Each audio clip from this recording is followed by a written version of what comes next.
Those opposed, no. In the opinion of the chair, the ayes have it. The motion is adopted. Accordingly, the House stands adjourned until 10 a.m. tomorrow. MAGA Mike Johnson, the Republican Speaker of the House, is in terror as his own party is saying, MAGA Mike, you're about to lose your job. You're about to make us lose our job. The American people hate you. They hate the Republican Party. They hate what Donald Trump and his regime are doing. You better do something about it, MAGA Mike. So MAGA Mike goes, I got a plan. You ready for it? Let's cancel all of the votes tonight. So on Wednesday night, MAGA Mike said, we're going home again. And he canceled all of the votes under this mounting pressure by his own party in Congress. Now, we're hearing lots of different reports like this. Stasha Burns writes, a growing number of White House allies are now resigned to losing the House and fear the Senate is also in play. Republicans will lose the Senate, they're saying. Everything is made more difficult by the nonsense coming out of 1600 Pennsylvania Avenue. Republican operatives close to the White House are saying the road to victory runs through consistent economic messages. That's what a senior advisor to Trump's 2024 campaign is saying. Unfortunately, Donald Trump ignores the roadmap. And then MAGA Mike just spews it over and over again. And he does it in a way that's just so obvious. You had Democrats today seeing new polling about just how unpopular Donald Trump is. Even in a state regime media, which calls itself Fox poll, a record 64% of voters disapprove of Donald Trump's handling of taxes, up 11 points since last year. Now, don't even get me started on all the other topics, whether it's inflation, whether it's foreign policy, Donald Trump's approval amongst young people, Latinos, Donald Trump's approval, even among white non-college educated men. Donald Trump is underwater. Everything Donald Trump is so deeply underwater. He has a higher disapproval, get this, than Richard Nixon when Nixon was resigning. Donald Trump's approval is worse than that point. I mean, this is what NBC is reporting.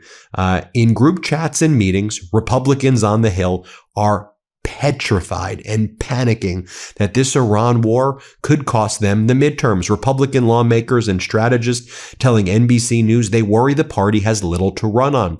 Right now, the voters don't see a message or a strategy. That's coming from Trump pollsters. Republicans are expressing alarm over Trump's war rhetoric in their congressional group chats. Senate Republicans are saying they're likely to lose the Senate.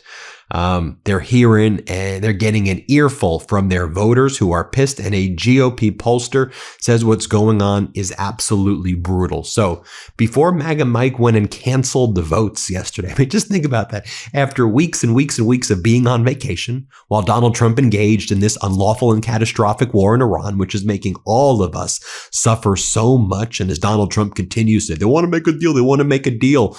And as Donald Trump has just destroyed the United States, his ability to exert power abroad, and more importantly, to protect its people here at home. But Donald Trump has basically surrendered to Iran. What are they doing right now in the House? So MAGA Mike rolled out a new plan because the big, beautiful bill, right, the BBB, whatever they call it, it's so despised by the American people.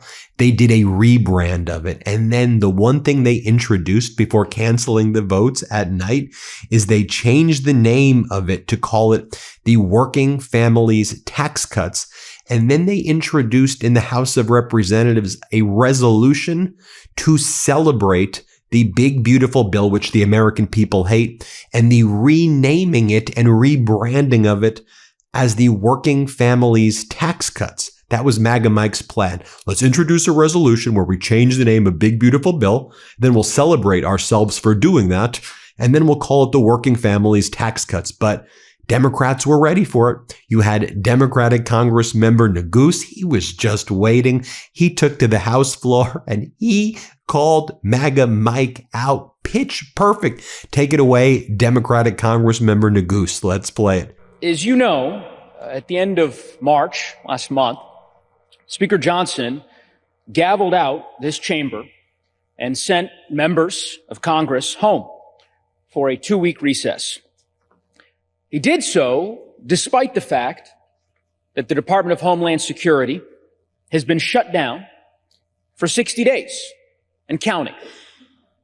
Despite the fact that President Trump had made a reckless and unlawful declaration of war without congressional authorization, despite soaring gas prices and the ongoing cost of living crisis stretching from New York, a home of my distinguished colleague, to Colorado. Despite the heat, the drought, and the wildfire records being shattered in the western United States, despite all of that, Speaker Johnson made the decision to gavel the House out of session and send everybody home. And now we're back. 2-week recess concluded. What has the Republican majority decided is the most pressing challenge and issue for this august body to debate? I'll tell you, Mr. Speaker. Apparently, it's a resolution commemorating a bill that Republicans passed last year. That's what we're here to debate. Republicans control the floor. They could put a bill on the floor to address cost of living issues. They could put a bill on the floor to address soaring gas prices. They could put a bill on the floor to address rising healthcare costs. But instead, we're here to debate a commemorative resolution. It is absurd. I have, over the course of the 7 years that I've had the privilege of serving in the United States House, never seen quite something like this. It doesn't really take a resolution, Mr. Speaker, for them to extol what they believe to be the benefits of the bill that they passed last year, the tax bill, which we'll talk about today. But my point, Mr. Speaker, is that this resolution is wholly unnecessary. There are better ways to spend our time. Then more from Democratic Congressmember Neguse right here, where he mocks the new name of the big, beautiful bill. And as the Speaker pro temp is like, we actually changed the name right now, Democratic Congressmember Neguse says, I know. Do y'all realize how ridiculous and how pathetic that is? Play this clip of Congressmember Neguse. Let's play it. There's no Republican in the House of Representatives who's willing to come down to the floor to extol the virtues of the big, beautiful bill, or the Working Families Bill that they've renamed? None, Madam Speaker? All right. It's the original name on the bill. What was that? The gentleman is recognized. Well, thank you, Madam Speaker. Just to clarify, I just want to clarify something that the Speaker said. That is not the name of the bill. Just to be clear, I encourage anybody who's watching, go online, pull up the bill. It's about, I think, 350 pages. The one phrase that you will not find in the entirety of the bill is working families tax cuts, Madam Speaker. It's nowhere. I checked yesterday during the Rules Committee. I checked again before I came to the floor just to be sure. So I don't know where you came up with that name, or Madam Speaker. I'm not even really sure who's come up with it in the Republican conference. Somebody, a marketing guru in the Republican conference, I think, convinced the Speaker. And I suppose said to him, look, this bill is deeply unpopular. President Trump is deeply unpopular, more unpopular than any president in the modern history of our country. We got to do something different. And I've got an idea. We'll just come up with a new name for the bill. New name, resolution honoring that new name, that'll convince them. I'm sure that will get the American public on our side. So then MAGA Mike had to show that he's MAGA Mike and I'm tough, I'm MAGA Mike. So that's my MAGA Mike stupid impression. So MAGA Mike held a press conference and he was surrounded by other MAGA Republicans, these Trump sycophants, these Mar-a-Lago bootlickers, these Club Rose Garden weirdos. They're there, right there outside the Capitol. And MAGA Mike says, let me explain something that we're really angry about. What are you angry about, MAGA Mike? Are you angry that the American people are having their health care ripped away? MAGA Mike, are you angry the way we're all angry that Americans can't afford homes, they can't afford their rent? Is that what you're angry about, that Americans can't afford their groceries, they can't make their car payments, credit card bills are at their highest delinquent rates in generations, lowest consumer confidence in the history of the Consumer Confidence Survey? Are you angry at that, MAGA Mike, that Americans can't get a good education, that we look at future generations having a far worse life being handed them? Is that what you're mad about, MAGA Mike? No, MAGA Mike steps up to the MAGA Mike, the mic, get it? No pun intended. He steps up to the mic and he's like, Pope Leo the 14th, you step into the arena, Donald Trump's gonna give you the smackdown, Pope Leo the 14th.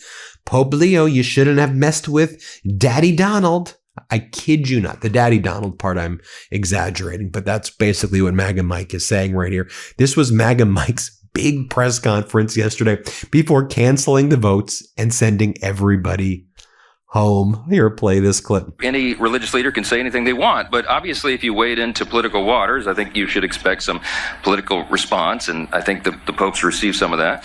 I was taken a little bit aback, just honestly, frankly, by something that was said. I think he said it several days back that something about those who engage in war, that Jesus doesn't hear their prayers or something. It is a very well settled matter of Christian theology. There's something called the just war doctrine. There's a time to every purpose under heaven.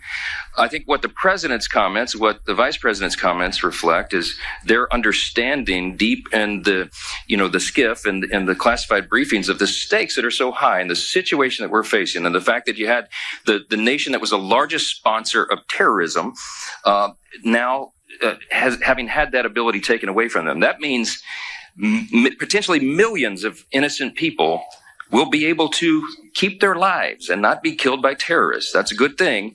That's what's come out of this. Okay. So I don't want to engage in a theological debate with the Pope. I certainly respect the Pope. Now, I would be remiss if I didn't show you two other key sequences of what went down in the House and in the Senate yesterday. So first, I'll take you to the House right here, where Democratic Congresswoman Balint was cross-examining Russ Vought, the director of the Office of Management and Budget, the main architect of Project 2025. He's the guy responsible at the highest level for all of those budget cuts to the key government agencies and programs that have caused so much suffering. This is the first time Vought has actually testified before Congress since Donald Trump's term has begun. This is unprecedented for a director of Office of Management and Budget to not go before any committee, yet alone the Budget Committee, until April of the following year of a president's term. Congresswoman Balint let him have it. She ripped him to shreds. Let's watch it. Let's play this clip. $7.6 billion in clean energy grants based on whether the recipient lived in a blue state. Yes or no? I don't recall what that judge said, but we have not made the determinations based on whether the state is... In fact, Mr. Vought, on January 12th, 2026, U.S. Judge Amit Mehta said, quote, defendants, meaning you, Mr. Vought, freely admit that they made grant determination decisions primarily, if not exclusively, based on whether the awardee resided in a state whose citizens voted for President Trump in 2024. Mr. Vought, yes or no? Federal judges said OMB's freeze of $10 billion in child care and family assistance funding, quote, appeared designed to punish communities that the administration agreed with. Yes or no? Was that something that federal judges said about you and your leadership? I think the judge's characterization is getting at the degree to which we are focused on states that we think are mismanaged. Okay, that is not in fact the case. In fact, U.S. District Judge Trina Thompson found the administration broke the law and froze funds as a politically motivated move disguised as fraud prevention. So your characterization actually is false. Other courts have said that withholding congressionally approved funding is, quote, vindictive and unlawful. Courts have found that freezing funds create, quote, irreparable harm against the American people. And the GAO, the Government Accountability Office, the watchdog agency that investigates how federal agencies spend taxpayer dollars, has reported that you broke the law multiple times. And they have said that you have refused to spend money that was dedicated for Americans. The Constitution gives Congress the power to spend money and not the president. Mr. Vogt, your actions clearly show that you want to cut federal funds from anyone who didn't vote for Donald Trump. Are you trying to get revenge on states that did not vote for your boss? No, of course not. What's interesting about the question is that Joe Biden withheld. Oh, for goodness sakes, can we please bring it back to my question? It was a yes or no question. Are you trying to get revenge against blue states because they did not support the president? Courts have said that, in fact, you did do that. That, in fact, you are being vindictive. In fact, you are punishing because of political persuasions. It's not members of Congress who suffer when you do an end run around Congress. That's not what I'm angry about. It's not about you taking the power from us. It's that it's their money. It's their power. Of the people, by the people, and for the people. The House is closest to the people. So when you do an end run around Congress, you're taking Americans' power. Then I will go to the United States Senate, where Democratic Senator Wyden was cross-examining Trump's top IRS guy right now. And he goes, so you know Donald Trump is suing you, like you're buddies with Trump. He wants you, the IRS, to give him $10 billion, claiming that you leaked his private data. You cool with that? You cool with Donald Trump taking $10 billion of taxpayer money right now for himself, essentially stealing the money for himself right now? You're good with that, Donald Trump stooge? Look what he says here. Play this clip. Now, Trump IRS illegally shares the sensitive tax information that I've just been asking about, but at the same time, he's suing the IRS for $10 billion over his returns being released during his first term. That was under the watch of his own Treasury Secretary and IRS Commissioner. So yes or no, have you been involved in any discussion of the lawsuit or a possible settlement? Nope. Are you going to recommend that the U.S. taxpayer pay him? So that's something that's within the province of your duties. What are you going to recommend? Are you going to recommend that U.S. taxpayers pay him? Actually, this is not in the IRS. Well, tell me what your opinion is. It's at DOJ. Should U.S. taxpayers pay Donald Trump on this matter? That's a yes or no question. I'm not involved in the matter. What's your opinion? I'm not rendering opinions on things I'm not involved in. What advice did you get from your ethics office on this? Advice from my ethics office and from this being what? This is a conflict of interest on the part of the president. One of the most flagrant conflicts of interest I've seen in all my time in public service. Did your ethics office give you an opinion? Or maybe they gave you one and you didn't read it? No, the opinion is that it's in the DOJ, not in the IRS. No, but give me your opinion. Your opinion counts because you have an important position. You're ostensibly somebody who's supposed to be doing stuff. Oh, then I got to give a quick hat tip before we go to my friend, the Democratic Congress member Boyle. Here's what he had to say in his cross-examination of Vogt. Let's play it. So let me actually transition to my next subject, because I think I'll only have time now for this. The president recently said, he was talking about the record increase in gas prices thanks to him and his war of choice in Iran, but he diverted in a spontaneous, he's speaking extemporaneously in the White House just a few days ago. He said, and I quote, "The United States can't take care of daycare. That has to be up to a state." He then added, Medicaid, Medicare, all these individual things, they can do it on a state basis. You can't do it on federal. So I'm just curious, from your perspective at OMB, have you taken any actions to turn Medicare back to the states? No, and the president doesn't want to do that with regards to these Well, important he said it. federal programs. I mean, What he he's said it. referring to, So you're disagreeing with what the president said. no, I'm saying that the president meant is he's talking about fraud in these programs. He's That's talking not, he about- didn't mention, excuse me, reclaim my time. Nowhere, I have the full statement in front of me. Nowhere in front of me is the word fraud presented. What he was talking about, he later at a different part said, we have to pay more for wars. And instead we can't afford Medicaid, Medicare, childcare, things like that. And looking at the budget proposal, this is why I raise it. $442 billion, correct me if I'm wrong, $442 billion increase in defense. That's what you're asking for, about a 42% increase. Is that right? Correct. For many paradigm shifting investments that we need this. A 42% increase on what was already a record high for defense. And look, I serve as part of our U.S. delegation to the NATO Parliament.